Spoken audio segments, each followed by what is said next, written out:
Okay, so in this video, we are looking at the terms of trade once again, and we're looking at how it is going to affect the movements in three key areas: the current account balance, the domestic macroeconomic goals, and also living standards. A quick reminder that the terms of trade is only related to price. And from the first video, we know that price changes can be a result of two different things. For example, a price could increase if there's a demand shifting to the right of an export, or it could be due to supply shocks causing the supply curve to shift left. Now, the terms of trade as a measurement does not actually tell us whether or not the prices have changed due to a demand or supply reason. And so we can just keep quantities fixed and assume that the quantities traded remains the same. Our main focus in this video is looking at the current account balance first. And once we recognize how it's going to change net exports, we can see how the changes in net injections is going to influence our macroeconomic goals and also living standards.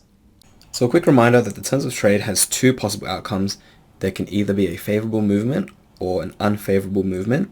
And if you look at the favorable movement side, the export prices can rise higher than the import prices, or import prices can fall lower than export prices. And if you're looking at the unfavorable side, export prices can decrease further than import prices, or it could mean that the import prices have increased higher than export prices. So in this video, we're going to focus on favorable movements, and then you can apply this same theory to the unfavorable side. And for the first example, let's assume that the export prices have risen relatively higher than the import prices. And so let's assume that the price of exports is $50 and the price of imports is $80, and the quantities we trade is the same. We sell 100,000 exports and we also purchase 100,000 imports. And so if we calculated this, then you would see that we have a net leakage in our current economy.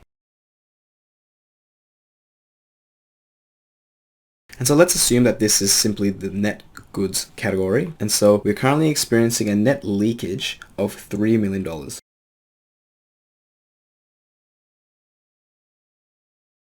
So this is our starting point, and let's assume that the favorable movement has been due to an increase in export prices relative to import prices.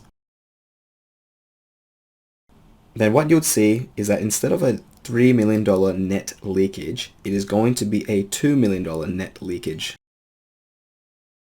And so while the figures are still showing a negative number, overall, if you're comparing it from one year to the next, because there's a reduction in net leakages, it means that more money is being earned by exporting, which is going to be a good thing. And so we can look back at the current account balance, and let's just compare two scenarios.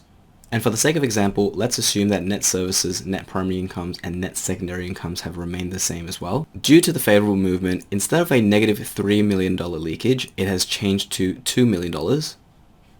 And if everything else has remained the same as well, then the conclusion that we can make is that the current account deficit has gotten smaller, which is what we've seen because it's moved from negative 3 million to negative 2 million. And so we can play around with these numbers, and if we were starting off at a current account surplus and we've experienced favorable movements in the terms of trade as well, then that surplus is going to grow even larger. And so let's do another example to see how it will look. We're starting off in a situation where the export prices are currently higher than the import prices, and the economy is experiencing a net injection of $2 million. And we're assuming that there has been a favorable movement due to a decrease in import prices. And so we would see the following.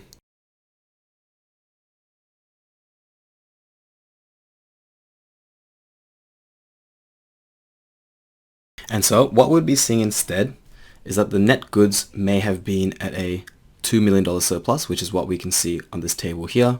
And in the next year, it has achieved a $3 million surplus. And so the conclusion is that the current account surplus has grown larger, which is a great thing, because what that means is the economy is experiencing once again a greater net injection. And so we can summarize that whole process by looking at this. If the terms of trade is favorable, it means that we've received a better price for exports relative to imports, which is going to result in an improvement in the trade balance. And remember that the trade balance is made up of net goods and net services. And so if the trade balance is improving, it means that the current account balance is either going to experience a reduction in the current account deficit, or the surplus in the current account is going to grow even more. And so if we can fundamentally identify that there's going to be a net injection into the economy, then we can also examine how it's going to affect the macroeconomic goals.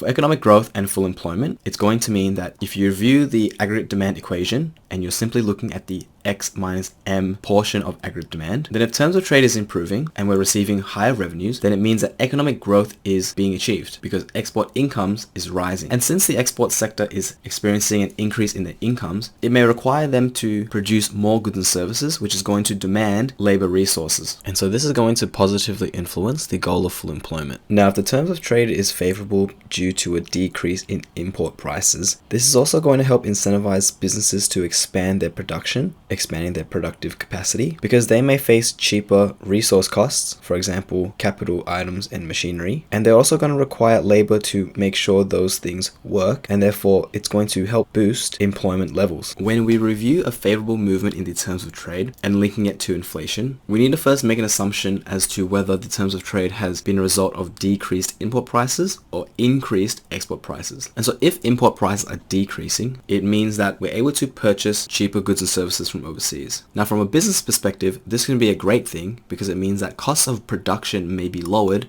which means that they can ultimately lower their selling prices as well, which is then going to reduce inflationary pressures. On the flip side, if import prices are decreasing, then Australian businesses are losing international competitiveness. And so for those businesses to compete once again, they're forced to lower their prices, which is then also going to help influence a reduction in inflationary pressures. However, if the terms of trade has been favorable due to increased export prices, then if the export sector is earning more revenues and more individuals are also earning incomes, then they can place upward pressures on inflation, as households may be more incentivized to spend more of their disposable income, which is ultimately going to create demand inflation. And so if you wrap it all together, living standards is also going to improve if the terms of trade is favorable, because if economic growth is occurring and it's growing at a faster rate than population, then the average material living standards is going to improve as well. Your non-material living standards can also be improved if the benefits through economic growth translates to improved job security, improved quality of life, and the government can also collect greater amounts of taxation revenue, which they can then redirect into providing social benefits and other social causes as well. Now remember that in this video, we have only looked at it from the perspective that the terms of trade has experienced a favorable movement. However, you can flip the script and imagine what would happen if the terms of trade was unfavorable, and it would ultimately create a current account deficit growing even further, or it would reduce the current account surplus. And if those things are occurring and the export sector is suffering, or if Australia is purchasing more imports, you then need to think about how those two impacts is going to then affect the macroeconomic goals and also living standards. And so with this ends our discussion on the terms of trade.